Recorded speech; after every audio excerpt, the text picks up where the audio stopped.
মাইস্থেনিয়া গ্র্যাভিস বলে একটা অসুখ আছে। এটা নিয়ে আজকে কিছু কথা বলব। সেটা হচ্ছে আমাদের যে বিভিন্ন সময় দেখা যায় যে অনেকের কোনো কাজ করলে অনেক বেশি ক্লান্তি লাগে।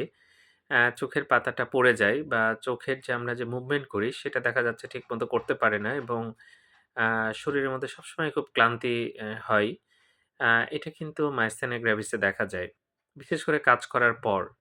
এছাড়া যদি প্রেগন্যান্সি আ আ হয়, মানে সেই মহিলা যদি প্রেগন্যান্ট হয়, মেয়েদের মধ্যে এটা বেশি হয়। তাহলে কিন্তু এই ক্লান্তিটা আরো বাড়ে। এছাড়া পটাশিয়াম কমে গেলে, কোনো ইনফেকশন হলে কিছু ওষুধ যেমন টেট্রাসাইক্লিন এবং বিটা ব্লকার এগুলো কমন ওষুধ। এগুলো খেলে কিন্তু এটা বাড়তে পারে।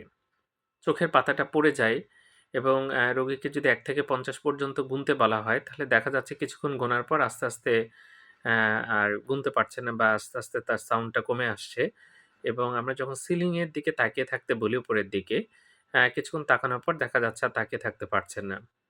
তো এই সিম্পটম গুলো দেখা গেলে অবশ্যই একজন নিউরোলজিস্ট দেখাবেন। এটা মাইস্থেনিয়া গ্র্যাভিস হতে পারে। বিভিন্ন পরীক্ষা-নিরীক্ষা করে এটা কনফার্ম করা হয় এবং চিকিৎসা আছে। ধন্যবাদ সবাইকে।